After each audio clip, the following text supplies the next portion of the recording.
자, 안녕하세요.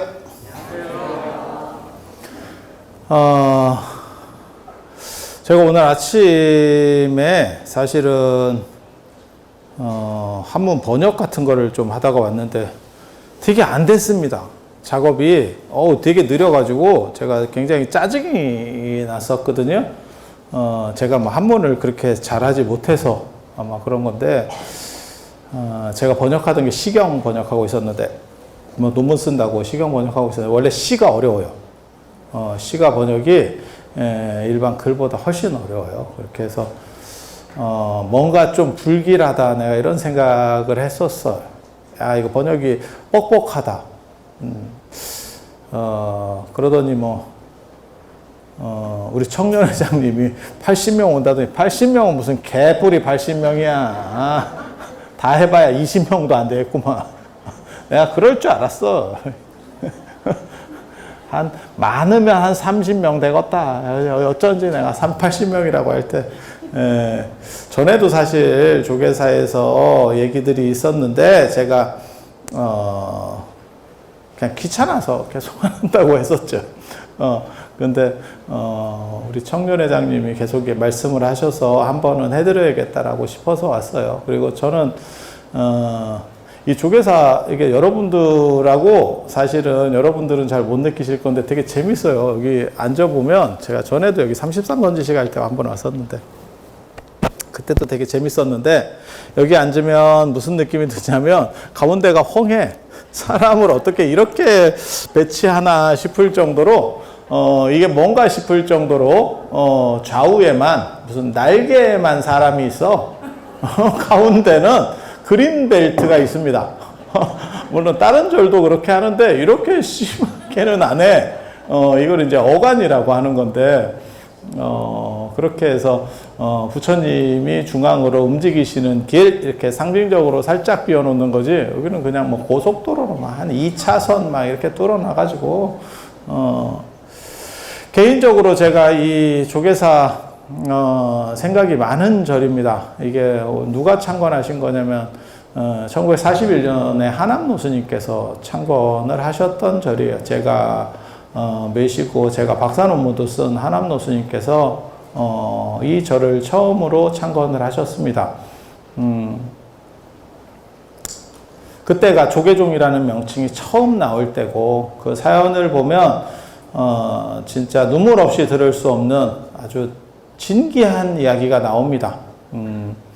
안중근 의사로부터 거슬러 올라가요. 거기까지 거슬러 올라가. 안중근 의사가 하얼빈에서 이토 히로부미를 저격했잖아요. 그거 모르는 사람은 뭐 아무도 없고, 그렇게 해서 이토 히로부미가 죽었는데,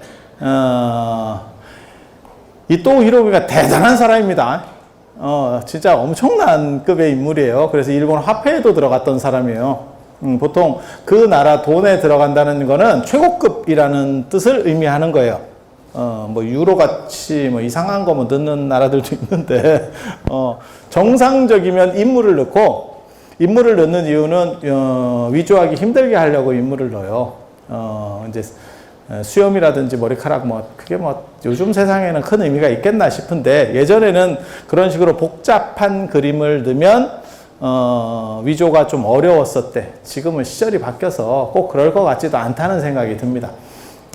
그래서 이토 히로부미가 그렇게 들어갔던 사람이고, 1940년 이제 되면 무슨 일이 벌어지냐면, 이토 히로부미 추모 사찰이 남산에 있었습니다. 그게 방문사라고 하는 절입니다. 왜 방문사냐? 이등 방문이니까. 절 이름이 방문사야. 진짜 굉장히 단순하죠. 너무 무성의한 거 아니요? 절 이름을 어떻게 그렇게 짓는데. 그래서 방문사. 지금 남산식물원짜리입니다. 남산식물원짜리 방문사를 짓고, 야, 진짜 세상에 이런 거지 같은 일이 있나 싶을 정도의 사건이 벌어지는데, 그 당시에 조선불교 전체를 방문사 통괄로 그 밑으로 직할로 넣으려고 합니다. 일본에서. 그게 무슨 말이 되는 소리냐라고 할지 모르지만, 그때는 그렇다 하면 그런 거예요.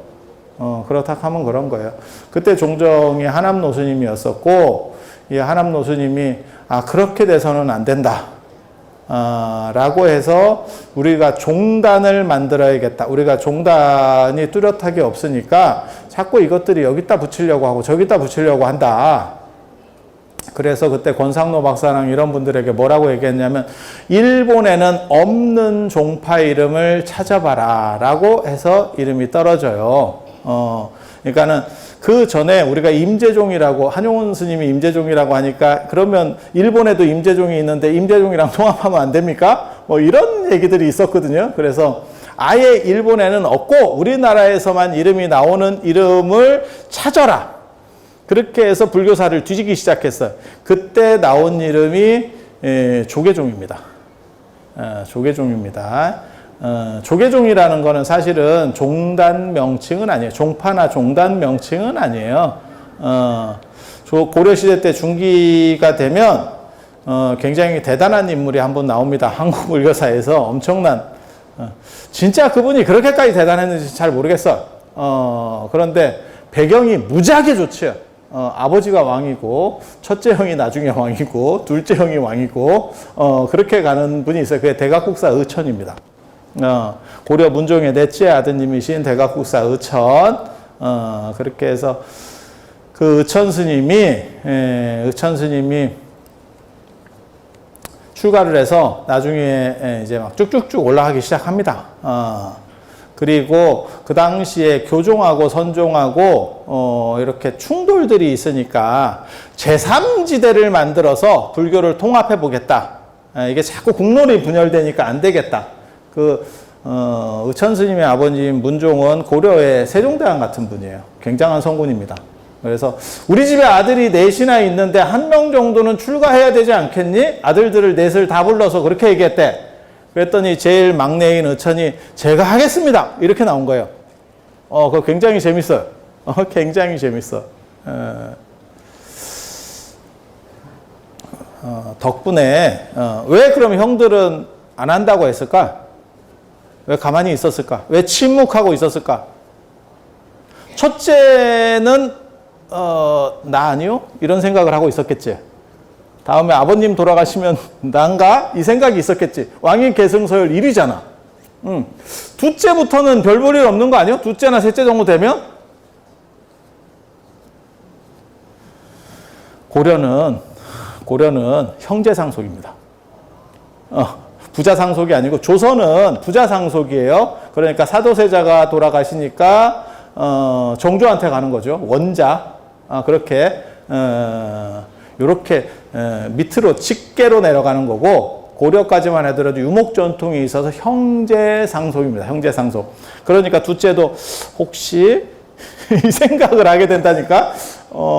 그래서 아마 조금 그러지 않았겠나라는 생각을 해요. 그래서 의천 스님이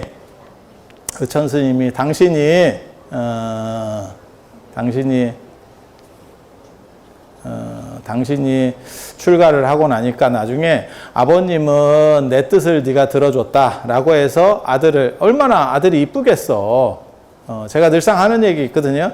뭐 10손가락 깨물어 안 아픈 손가락은 있다고 하지만 손가락 길이는 다 다르고, 손가락이 막상 잘렸을 때 진짜 불편한 손가락이 있고 조금 없어도 되는 손가락이 있다. 그러니까 자식이 많을 때는 자식 간에도 차별이 있어. 그리고 잘 맞는 자식이 있습니다. 절에서도 그래.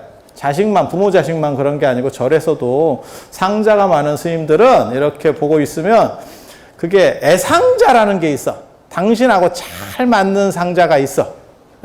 그래서 그런 스님들은 이제 복이 있는 거지.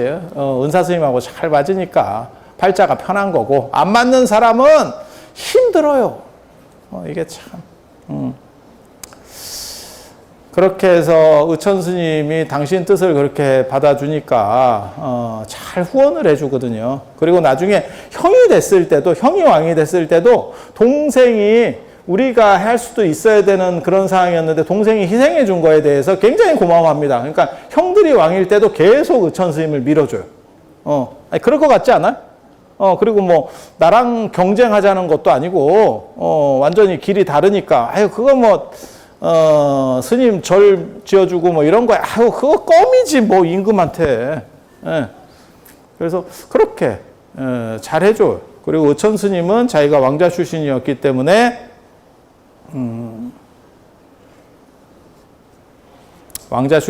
때문에 국가를 위해서 불교를 통합해서 국론이 분열이 안 되고 종교가 안정되게 하겠다라는 생각을 해요.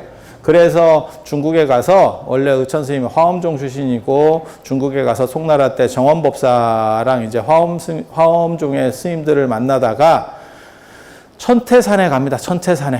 예, 그래서 천태지자대사의 육신탑이 있어요. 천태대사님을 무덤을 만들고 그 위에 탑을 건립을 했어요. 육신을 그대로 보존을 한 그 탑이 있어요. 그래서 거기 가서 내가 천태종을 수입하겠습니다 라고 한 거예요. 그래서 그게 교과서에서 나오는 대각국사 의천의 천태종 개창입니다. 천태종 개창. 그리고 천태종은 선종이에요. 그러니까 한국 불교사를 볼 때 네 종류의 종파가 제일 커요. 그러니까 교종에서는 화엄종이 제일 크고 그 다음에 법상종입니다. 법상종 하면 뭔지 잘 모르실지 모르겠는데 미륵종이에요. 미륵종. 그러니까 법주사, 금산사 생각하시면 돼요. 가면 큰 대불이 있어. 근데 보면 미륵불이에요. 미륵불이에요. 그래서 그런 식의 종파를 법상종, 유가 법상종이라고 합니다. 그래서 교종 중에는 화엄종과 법상종이 제일 크고 선종 중에는 조계종, 이 선불교, 조계종이라는 명칭은 그 당시에 없었어요. 정확하게 말하면 그냥 선종 있었는데 이 천태종이 선종이에요. 천태종이 들어오면서 문제가 벌어지는 거예요. 원래 하나만 있으면 따로 이름을 붙일 필요가 없어. 우리도 그냥 한복만 계속 입었으면 그냥 옷이에요. 그런데 양장이 들어오니까 한복 이렇게 되는 거예요. 이름이 특화되기 시작하는 거예요. 그리고 그 천태종이 선종이라는 거는 바꿔 말하면 무슨 의미냐면 선종에 있는 스님들이 천태종으로 많이 넘어갔겠구나. 처음에 종단을 만드는데 새로 종파를 만드는데 천태종을 만드는데 스님들이 없잖아. 처음 시작하자마자. 그러면 어떻게 해야겠습니까? 중국에서 반도체 공장을 만들어. 그럼 어떻게 해야겠습니까? 돈을 때려 받고 사람들을 빼와야겠지. 주변 다른 업체에서 빼와야 되지 않을까? 뭐 일본에서 빼오든 뭐 미국에서 빼오든 중국에서 우리나라에서 빼오든 뭐 TSMC에서 빼오든 어디서 빼와야 될 거 아니야? 생판 없는데 뭐 어쩌겠어. 그죠? 그리고 그러기 위해서는 뭘 해줘야 되냐면 따따블 처우를 좋게 해줘야지. 비슷하게 해주면 누가 오겠어? 안 가지. 그렇잖아. 그냥 상식적으로 생각했을 때. 천태종도 그렇게 한 겁니다. 그렇게 하면 선종 스님들이 옮겼겠어? 옮기죠. 옮기죠. 야, 조건 좋단다. 조건 좋단다. 그래갖고 다 이직을 했어요. 그래서 천태종이 만들어질 때 7, 8알이 조계종에서 갔대.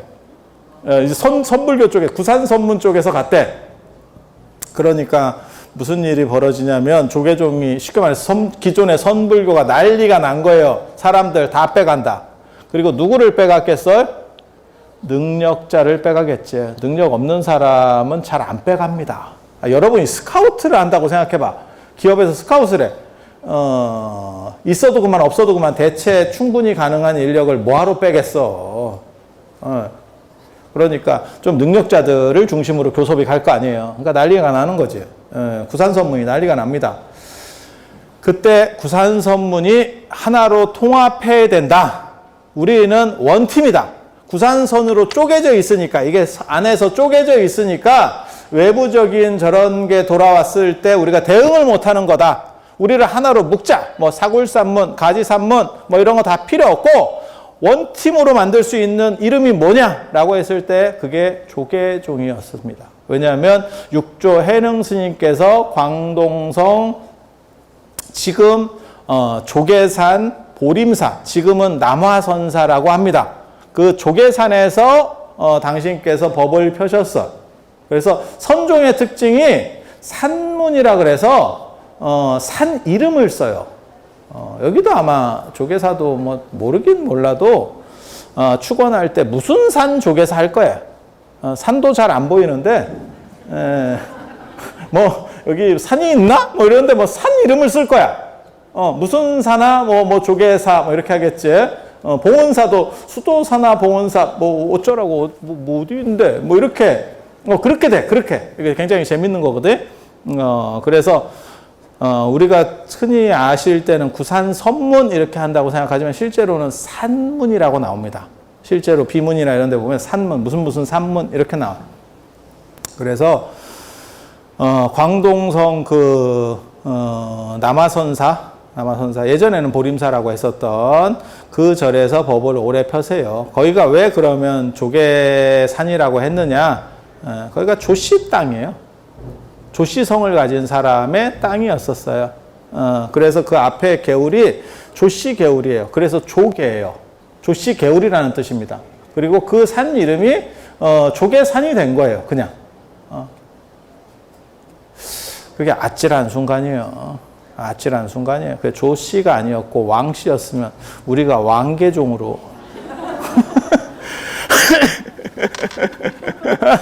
야, 이거 재밌다. 생각해보면 재밌어. 김하고 똑같은 거야. 왜 먹는 김이 김입니까? 김씨가 갖다 줬대잖아. 그렇잖아. 그래서 김이래잖아.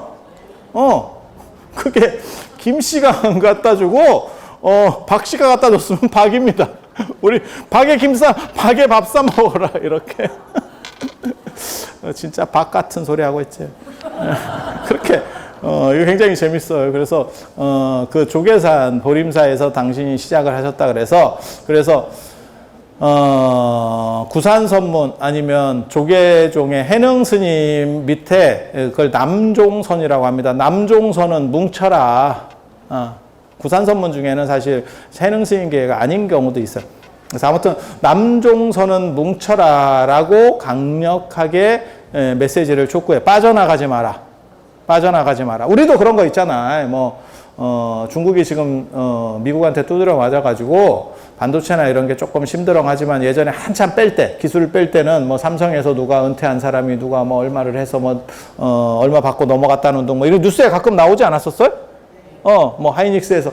근데 이제 생각해 보면 그 사람도 납득이 안 되는 건 아니에요. 자기는 은퇴했고 돈 준다는데 뭐 조금 그러면 해볼까? 뭐 이런 사람도 있겠지.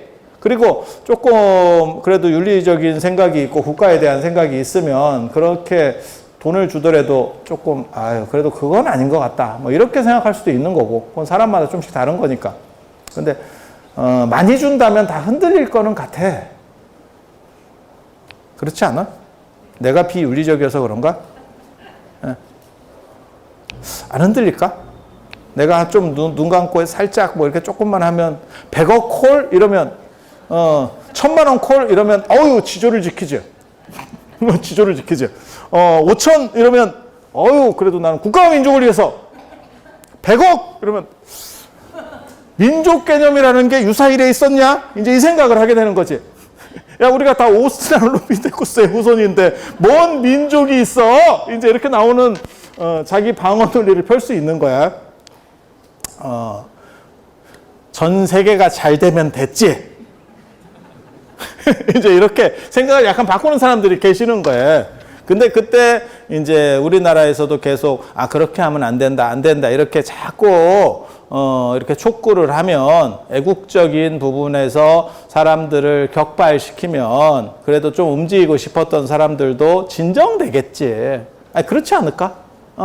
그래서 조계종이라고 하는 게 거기서 나오는 거예요. 우리 남종선 해능스님계는 단합해야 됩니다. 그리고 해능스님 계통은 구산선문이고 다 필요 없고 하나의 조계종입니다. 라고 하는 상징적 이름으로 조계종이라는 말이 한국 불교사에 등장을 합니다. 그래서 조계종은 마치 종파 이름인 것 같긴 하지만 실제로 존재했던 종파는 아니에요. 존재했던 종파는 아니에요. 그러니까 뭐라고 생각하시면 되냐면 범삼성가, 범현대가 이런 느낌이라고 보시면 돼. 범삼성가 이러면 사이 좋을 것 같아? 안 좋아. 안 좋아. 예를 들어서 뭐 CJ 쪽하고 지금 삼성 쪽하고 좋을 것 같아? 안 좋아요. 굉장히 안 좋아요. 그런데도 만약에 예를 들어서 전체 삼성이 위험하다. 라고 하면 나름 단합할 수도 있겠죠. 그렇지 않을까? 그걸 촉구하는 거예요. 그게 조계종이라는 명칭이고, 그래서 우리나라에서만 그게 보이고 일본이나 이런 데는 실제로 존재했던 종파가 아니기 때문에 그쪽에는 없는 거예요. 그래서 조계종이라는 명칭을 쓰고 그걸 통해서 종단을 만든 거죠. 그게 1941년도 조선불교 조계종입니다. 조선불교 조계종. 그게 62년도에 그걸 계승해서 대한불교 조계종. 대한불교 조계종이라고 하는 게 나오는. 그때, 그러니까 일제강점기 때까지만 해도 조선이라는 이름을 썼었던 거고, 제가 그런 얘기 하는데, 이 명칭 쓰는 것만 봐도 그 시대가 느껴진다. 조선이라는 명칭을 썼었고, 62년에는 대한불교라고 했었고, 지금은 대한불교라는 표현을, 대한이라는 표현을 잘 안 씁니다. 지금은 한국이라는 표현. 그러니까 지금 만든다면 한국불교라고 만들겠죠. 대한, 이런 거는 조금 묵은 사람들이 쓰던 표현이죠. 그래서 예전에 보면 있었어. 우리 어렸을 때까지만 해도 극장이나 이런 데 가면, 대한뉴스, 뭐 이래가지고, 그때는 또 대한이라는 표현들이 굉장히 많이 있었어요. 그게 왜 그러냐면, 고종이 대한제국을 설립했었기 때문에 그 여파가 남아 있었던 거죠. 우리가 제국의 후손이잖아. 그죠? 왜? 우리가 제국이었었다니까. 대한제국. 고종, 순종, 커피 먹고 이제 끝났죠. 뭔 놈은 제국이 시작하자마자 커피 마시고 끝났어. 커피 먹고 돌아가셨어요. 그때 독 탈 때 커피에다가 타가지고. 그래서 뭐 그렇게 그런 시절들이 있었고, 그거를 분쇄하기 위해서 이 종단을, 그게 일제강점기 때 최초로 승인받은 종단이었습니다. 종단 이름입니다. 그리고 그 뒤로는 다 조계종을 표방하고 있어요. 그래서 그게 하남노 스님이 종단도 만드셨고, 그리고 하남노 스님이 그때 초대 종정이에요. 초대 종정. 그래서 불출산의 종정이라고 유명합니다. 이 조계사도 하남노 스님이 만드신 거예요.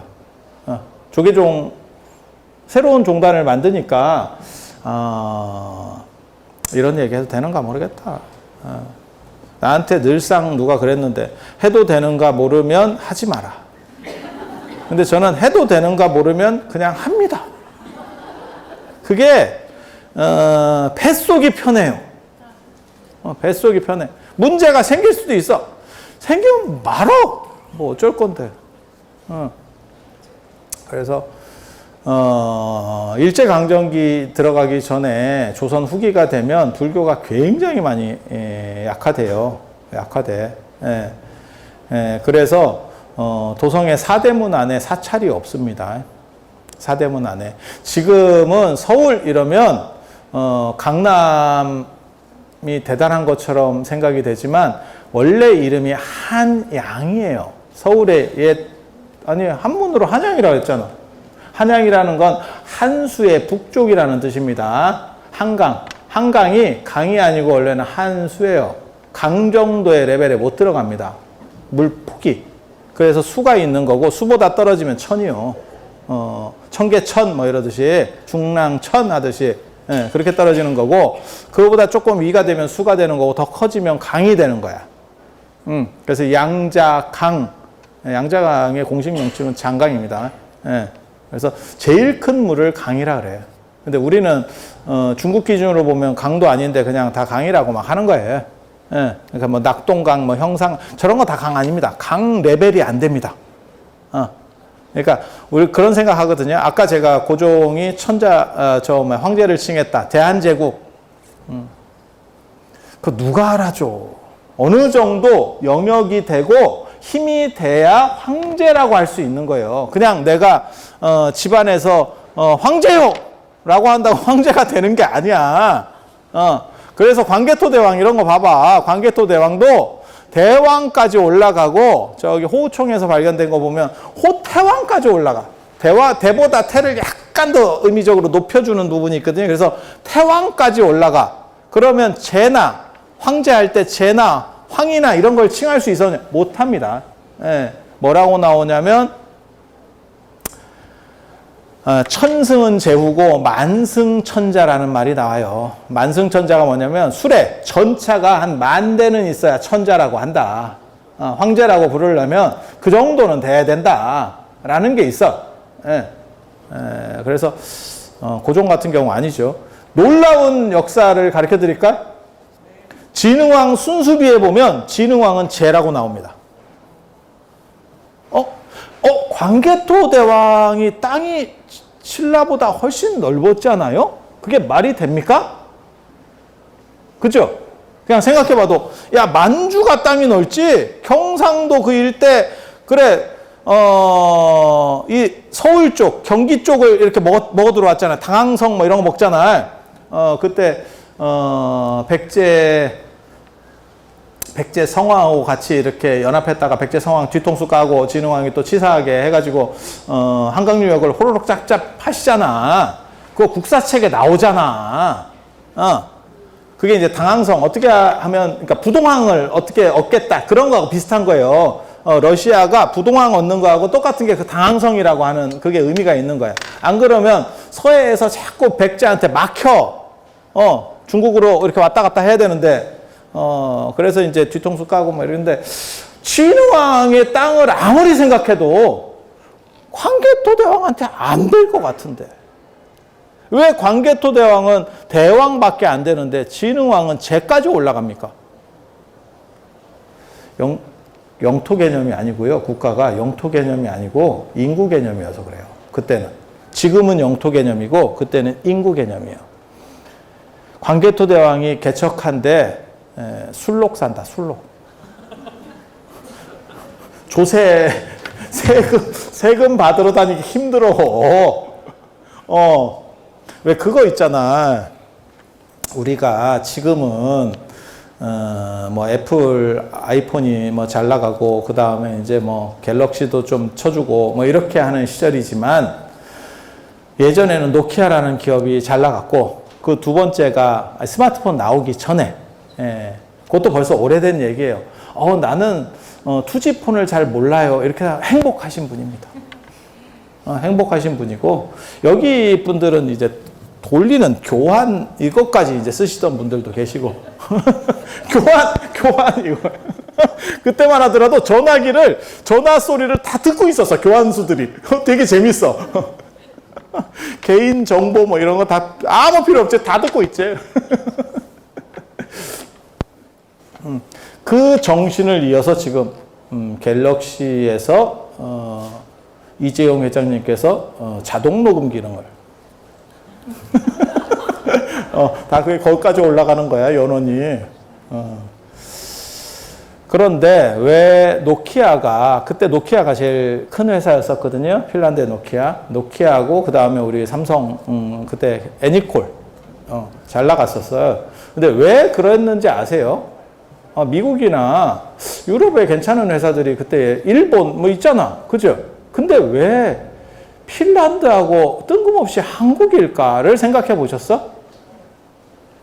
핀란드가 잘 나간 이유는 인구 밀도가 낮아서 그래요. 땅에 비해서 인구 밀도가 낮으니까 그걸 다 기지국을 설치할 수가 없어. 그래서 전파 강도를 더 세게 올리는 쪽으로 발전한 거예요. 대한민국이 제일 잘하는 거 뭐가 있죠? 전 세계적으로? 터널 공사입니다. 왜 우리가 터널 공사를 잘할까? 길 낼 때. 그거 여러분이 월정사 한번 와보시면 됩니다. 월정사 한번 와보시면 왜 우리가 터널 공사나 이런 쪽에 특화되어 있는지를 알아. KTX 들어가기 전에 제가 월정사 왔다 갔다 할 때 이렇게 고속버스, 아니 시외버스, 정확하게 말하면 시외버스에서 동서울이나 뭐 강남에서 타고 이렇게 들어갈 때 거기서 급하면 그 안에서도 뭐 논문도 봐야 되고 책도 봐야 돼. 못 봅니다. 정확하게 말하면. 보려고만 하면 터널에 들어가. 이게 그래갖고 터널 끝나면 봐야지. 그래갖고 터널 끝나고 한 두어 줄이 그러면 또 터널이야. 와, 이게 참 진짜 이래서 우리가 전 세계적인 터널 기술을 가지게 됐구나라는 생각을 할 수 있죠. 그래서 핀란드가 되는 게 북유럽 국가들이 그렇게 생각보다 인구 밀도가 높지 않아요. 그래서 그걸 쏴주기 위해서 기술들이 발전하는 거고, 그러면 왜 삼성이나 애니콜이나 이런 것들은 잘 됐느냐? 우린 산이 많죠. 산이 많죠. 그러니까 거기서 게다가 우리나라 사람이 또 산만 많은 게 아니고, 승질도 지랄 같아가지고 안 터지면 개지랄을 하거든요. 그러니까 뭔가 되도록 만들어줘야 되는 거야. 자꾸 지랄을 하니까 그 지랄하는 게 굉장히 좋은 겁니다. 여러분이 몰라서 그래. 기술이 발전하는 데 있어서는 지랄같이 좋은 게 없어요. 그냥 참아버리면 기술이 더 이상 발전하지 않습니다. 계속 지랄하면 누군가는 해결한다? 진짜야. 진짜야. 그래서 인터넷 속도가 우리가 빨라진 이유가 뭐예요? 지랄을 하니까. 딱 그거요. 그게 핵심 포인트야. 그리고 기도할 때도 기도 영험을 받고 싶습니까? 지랄입니다. 부처님한테 계속 송신스럽게 하면, 저도 있어요. 저도 제가 뭐 기도할 때마다 계속 앞에서 붙이는 분들이 있어요. 계속 이름 읽다 보면 나중에 얘 좀 제발 좀 됐으면 좋겠다. 막 이런 생각이 들어. 왜? 그래야 좀 빠지지. 내가 부담이 돼. 그걸 우리나라 속담에 뭐라고 얘기하냐면 우는에게 젖준다고 하는 거예요. 우는에게 젖준다고 하는 거예요. 그래서 사실 어떤 필연성들이 존재를 해요. 어떤 필연성들이 기술 발전에는. 그래서 핀란드 기업이 왜 어떻게 저렇게 될 수 있었지? 라고 생각하면 그건 그들의 필연성이에요. 지금 같으면 이제 끝났지. 지금은 통신을 국가도 컨트롤할 수 없는 거잖아. 우리가 그 우크라이나 전쟁에서 봤잖아. 러시아에서 그걸 차단하니까 일론 머스크한테 해가지고 일론 머스크가 열어주니까, 스타링크 열어주니까 뭐 어쩌라고가 나온 거잖아. 참 시절이 바뀌었지. 어떻게 보면 국가를 넘어선 재벌 권력이 가능하냐에 대한 굉장히 재밌는 그 논점이에요. 원래는 국가가 최강이었는데 그게 국가를 넘어서는 어떤 권력이 가능하다면 국가를 넘어서는 어떤 화폐도 가능하지 않을까? 코인이죠. 그걸 우리 같은 사람만 생각하겠어? 그러니까 비트코인이 다시 올라가기 시작합니다. 참 신기하다. 그럼 너는 샀느냐? 입만 있죠. 그래서 절에서도 늘상 하는 얘기 있어. 그렇게 아는 것도 중요하지만 실천하는 게 중요하다라고 하는 거예요. 그래서 이 조계사가 처음 만들어지는 게, 조계사가 하남노 스님께서 그 일제 조선 후기 때 이 한양에는 아무 절이 없었습니다. 그리고 도성 출입이 금지가 돼 있었어요, 스님들은. 그걸 일본 사람이 풀어줬어. 일련종 스님이 건의해서 풀렸어요. 그 징계하다고. 그리고 그때 한국 불교의, 그러니까 조선 불교의 수건 사업이 뭐였냐면 사대문 안에 절을 둔다는 게 수건 사업이었어. 수건 사업. 지금은 강남이 대단하지만 한양이라니까. 한강에 양은 북쪽이라는 뜻이에요. 거기는 사람이 사는 데고 한강의 남쪽은 한음입니다. 한음. 그래서 한음에서 뜬 사람이 오성과 한음의 한음이고, 한음은 무덤자리예요. 음택이라니까. 거기 사람 사는 데 아니요. 양이 사람 사는데. 그래서 우리 전통 도시들은 보면 전부 강을 끼고 있고, 강이 없으면 전통 도시가 형성이 안 돼. 어느 정도 이상의 강은 다 끼고 있어야 돼. 야, 물이 없는데 어떻게 살겠냐. 딴 거 없으면 뭐 어떻게 하겠지만. 아니, 그렇잖아. 절에서도 똑같아. 절에서도 절이 나중에 없어질 때, 폐사될 때 보면 무슨 얘기가 전설이 있냐면 빈대가 들끓는데. 그런 얘기 들어보셨어요? 빈대가 들끓어서 폐사됐다. 이렇게 나오거든? 빈대가 들끓는다는 건 뭐냐면 절에 산에 있다 보니까 비가 많이 오거나 홍수가 질 때 물길이 확 바뀌는 경우가 있어요. 물길이 바뀌면, 이걸 뜰어 계속 가야 되나요? 이 앞으로, 쉽게 말해서 조계사면 조계사 앞에 개울이 흐르고 있었는데, 탑골공원 쪽으로 물길이 바뀌어버렸어. 그럼 무슨 일이 벌어져요? 열심히 뜨면 되죠. 누가? 쉽지 않죠. 생각해보면, 쉽지 않죠. 그러면 버틴 거야. 그럼 무슨 일이 벌어지겠어요? 위생 문제가 벌어지고 빈대가 창궐하죠. 참고로 말씀드리면 스님들이 빈대가 제일 없는 사람들이었어요. 옛날에. 빈대 이가 제일 적은 게 스님입니다. 이유는 그죠. 머리가 없죠. 빈대가 올라갔다가 미끄러진다는.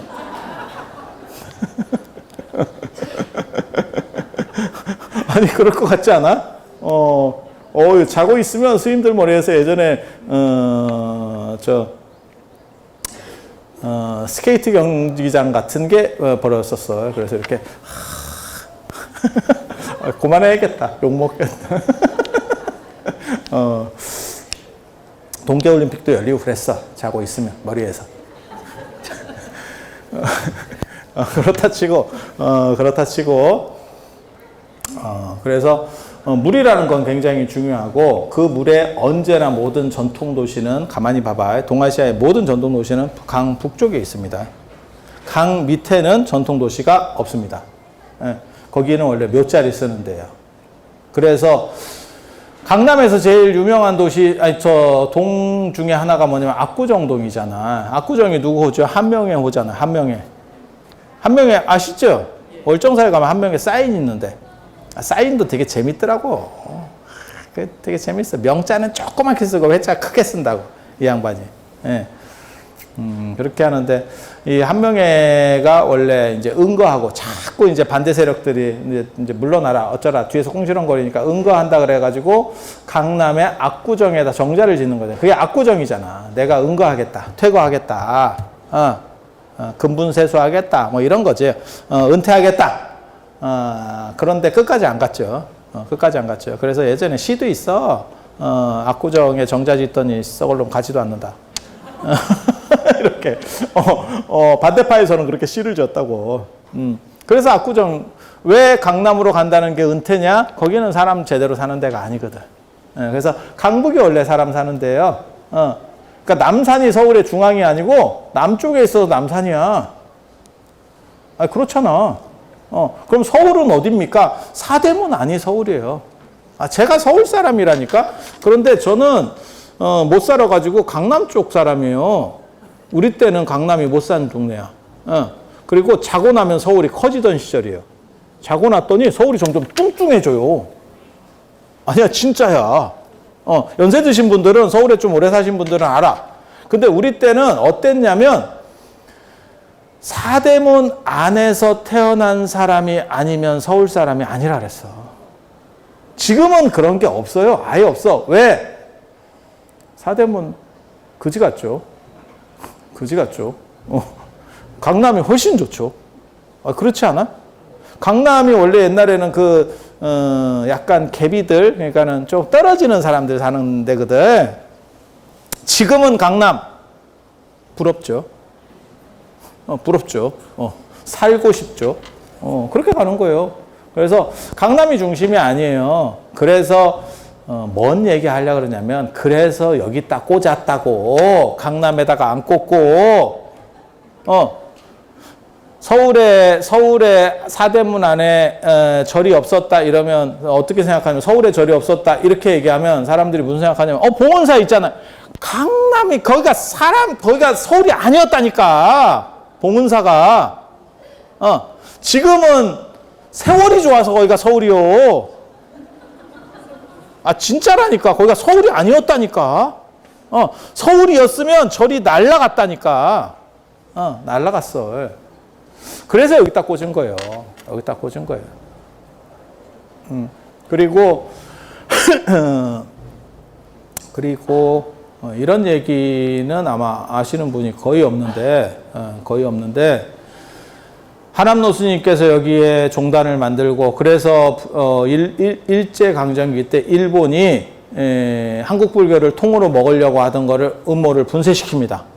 그리고 당신은 상원사에서 나오지 않겠다라는 게 원이에요. 그래서 내가 종정인데, 종정이 지금하고 달라요. 지금 조계종 같은 경우는 총무원장제입니다.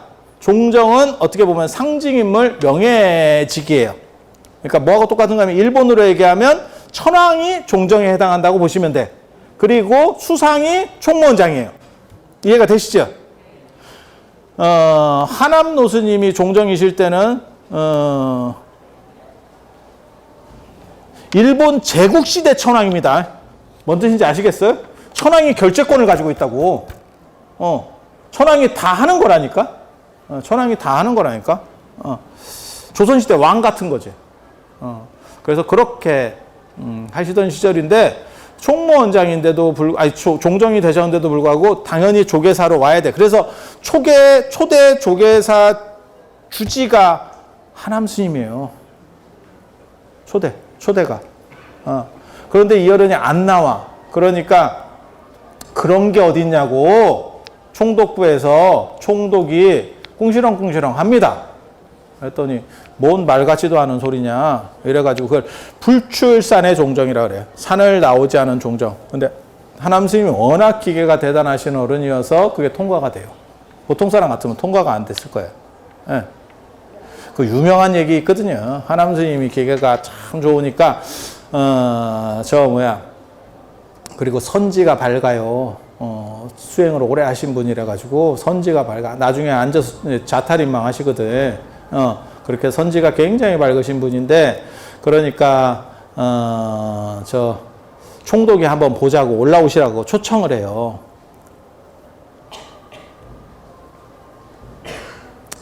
지금도 그게 쉬운 일이 아니다. 지금도 예를 들어서 큰 스님을 대통령이 영빈관이나 안 그러면 청와대로 좀 모시세요. 이래갖고 초청을 왔어. 야, 그거 안 가기 쉽지 않다. 근데 뭐 전두환이나 박정희 대통령 때 대통령이라고 생각해봐. 지금 대통령도 아니고 그때 훨씬 권력이 셌었어. 정보부장이면 나르는 새도 떨어뜨린다라고 할 때. 옛날 얘기. 옛날 얘기. 사근분들에게 하는 얘기예요. 이승만 때 대통령 어때? 훨씬 더 강력하지?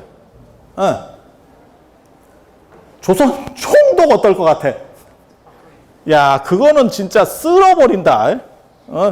그 정도 권력이에요. 조선 왕보다 세. 일제강점기 총독이 조선 왕보다 권한이 훨씬 강력해요. 거의 지금 북한 김정은급일걸? 그냥 하락하면 하는 거요. 그런데 하남 스님이 웃기고 있네를 시전합니다. 어디 배우고 싶은 놈이 와야지. 이런 자세를 시전합니다. 그래서 부총독급인 정무총감 오노를 보내요. 아, 저분이 뭔가 대단한갑다. 그래서 보내. 아, 실제로 있었던 일이에요. 그때 정무총감이 왔을 때 하남 스님이 하셨던 게 밖에 나가서 맞이하지 말아요. 부총독도 대단한 거예요. 그런데 그렇게 하고 특별한 음식 차리지 마라. 그냥 우리 먹던 대로 줘라. 그렇게 해서 딱 얘기를 했는데 그때 정무총감이 딱 보고 기분이 안 좋은 거지. 자기도 대우를 받던 사람인데 이게 좀 소홀하니까 뭐 이런 게 있노 싶어가지고 뭐라고 얘기하냐면 그때 태평양 전쟁이 벌어졌어요. 태평양 전쟁이. 예. 그때 뭐라고 얘기가 나오냐면 일본과 미국 중에서 누가 이기겠습니까를 물어봐. 야, 그거 어렵다. 이제 일본과 미국이 지금 붙은 거야. 진주만 시작해갖고 지금 붙은 거야. 자, 누가 이기겠습니까? 미국이라고 말하면 난리가 날 것 같고, 일본이라고 말하면 기계가 있는 것 같더니 별 볼 일이 없군요. 이렇게 딱 되는 상황이잖아. 이런 걸 보고 양도난문이라 그래요. 양도난문. 뭘로 대답해도 피해갈 수가 없는 거지. 그때 하남 스님이 뭐라고 말씀하시냐면 덕자승이라. 덕이 있는 사람이 이긴다. 딱 그렇게 얘기해.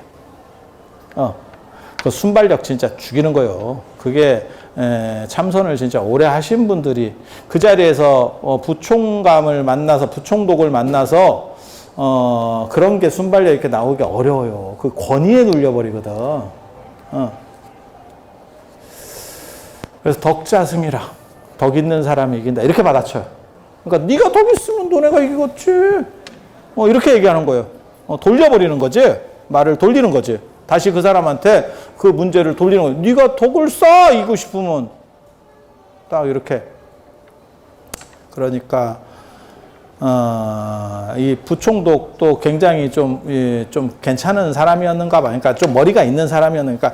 이어른이 이렇게 딱 받아치는 걸 보고, 아, 이게 보통 분이 아니구나. 그리고 그 당시에는 다 불교거든요. 일본 분들도 대부분 다 종교는 불교. 그러니까, 아무리 식민지라도, 큰 스님 뭔가 좀 다른 게 있다. 라고 생각을 해서, 그때만 해도 글 받는 문화가 있었어요. 어른들에게. 우리 사명당도 일본 가서 뭐 글 써주고 이게 글 받는 문화라는 거거든요. 아까 얘기한 그 안중근도 류순 감옥에서 그 간수가 글 좀 써달라고 그래서 글 써주잖아. 경천 뭐 이런 거 써주잖아. 그런 거하고 똑같은 거예요. 그래서 이렇게 온 김에 제가 큰 스님 글을 하나 받았으면 좋겠습니다. 글을 하나 써주세요. 이러니까 그러면 붓글씨를 쓰는데 이제 종이를 갖가라 이래서 시자들한테 시켜서 붓글씨를 쓰는데 그때 쓴 게 정심입니다. 마음을 똑바로 써라. 마음을 바로 해 이놈의 새끼. 이렇게 해서 보내는 거야. 그랬더니 이 사람이 감탄을 하더라. 자기 앞에서 이렇게 하는 사람이 없는데 참 대단한 양반이시구나. 이렇게. 그렇게 하고 요 조계사 만들어서 한국 불교를 일본 불교로부터 완전히 이렇게 정리를 해내는 그게 사실은 이 조계사예요. 그리고 제가 이거는 딴 사람들이 잘 모른다라고 말하는 게 지금 여러분이 앉아 계시는 게 조계사 대웅전이 아닙니다. 이게 보천교 11전 건물입니다. 전라도 정읍에 가면 그 당시 일제강점기 때 보천교라는 게 있어요. 보천교. 없어진 종교입니다. 그때 약간, 뭐랄까. 혹시 여러분 그 파룬궁이라고 들어보셨어요? 중국의 파룬궁? 파룬궁? 들어보셨어요? 한때 중국에 그게 파룬궁이라고 하는 기공 뭐 하고 이런 건데, 우리식으로 말하면 약간 단전호흡 뭐 태극권 뭐 이런 건데, 그 가입자가 1억 명이었었어요. 1억 명. 그러니까 공산당이 저것들이 뒤집어 엎는 거 아니요? 이래가지고 그거를 다 해체시켜 버렸거든. 근데 보천교가 어떤 종교냐면 증산도 뭐 이런 쪽입니다. 이런 쪽 계열이에요. 이런 쪽 계열. 증산도 아십니까? 증산도가 뭐냐면 도를 아십니까? 대순진리회 증산도 다 그게 그쪽 계열이거든. 이런 얘기 해주면 재밌는데 길게는 못하겠다. 시간이 얼마 없어서. 그래서 그게 그런 증산도나 그런 민족적인 약간 그런 속에 혼란스러울 때 나타나는 종교예요. 제대로 된 종교는 아니고. 그런데 얼마나 얘네가 성장을 하냐면 일제강점기 때 신도가 600만이에요. 잘 안 놀래는구나.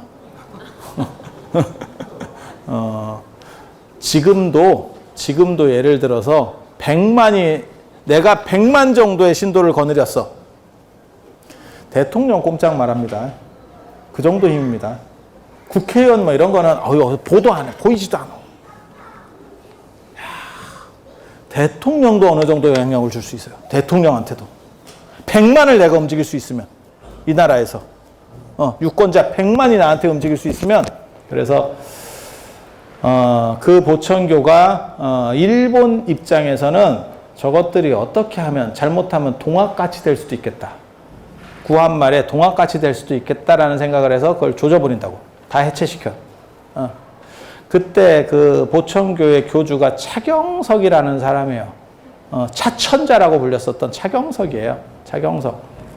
근데 그 사람이 요즘으로 말하면 하늘궁 압니까? 하늘궁? 허경영의 하늘궁 들어보셨지? 우리 그 날라다니신다는 뭐 이렇게 다리 들고 있었던 뭐 이런 분이 계셨잖아. 근데 그 요즘 PD수첩에도 나오고 그쪽 세력이 상당하더라고. 그런데 이제 600만이 신도니까 그 당시에 본부를 큰 건물을 지었어. 그때 메인 건물이 11전입니다. 11전. 11전. 이름이 11전이야. 우리식으로 하면 대웅전 같이 그렇게 11전이라고 지었어. 11전을 왜 11전이라고 하는지 저도 정확하게 모르는데 그냥 그렇게들 얘기해요. 10보다 위에. 10보다 위에. 플러스 1라고도 하고 10하고 1을 더하면 흑토자가 돼. 땅 위에서 내가 최고. 지상권자, 하늘의 신에게 위임받은 지상권자, 지상 대리권자. 이해가 됩니까? 그래서 11전이라 그랬대. 그 11전이 이 건물이요. 그게 이 건물이라고. 그게 보천교 11전이에요. 이 보천교랑 관련된 어른이 보천교에서 중요 요직을 사셨던 게 탄원 스님의 아버님이에요. 그래서 그게 일제강점기 때 이게 이 보천교가 다 해체되고 이게 일본 사람한테 돈이 넘어가 싸게 팔려. 그거를 아마 탄원 스님이 약간 말씀하신 그게 하남노 스님 상자니까 뭐 말씀들이 있었는가 봐. 그래서 그거를 일본 사람에게 조금 더 비싸게 주고 사서 일로 옮겨요. 이거 만들 때.